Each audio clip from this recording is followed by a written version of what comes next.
Ne ringregi manyocha okuny oko e bur liel moro Kericho oyango ni nyithindo 4 nyocha tho kokalo e hinyruok e wiyegi.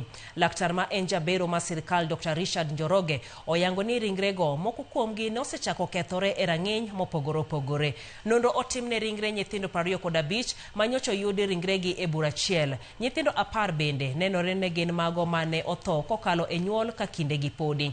Ringre ariyo laktechego ne ok nyal yango gima okelo thogi ka kit chwech mag nyithindo 7 bende ok oyangi. Ringre ji 8 madongo ichano timnegi nonro margi kiny.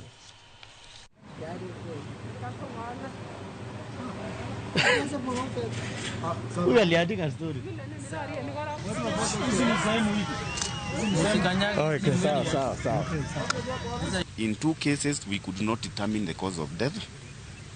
Prematurity as a cause of death, we found in 10. And then some sort of head injury we found in 4. So that again makes it a total of 25. Tomorrow for the remaining 8 bodies and the other body parts. So for today we have finished with the children. So tomorrow we start with the adults. So we'll hope we can complete the exercise tomorrow.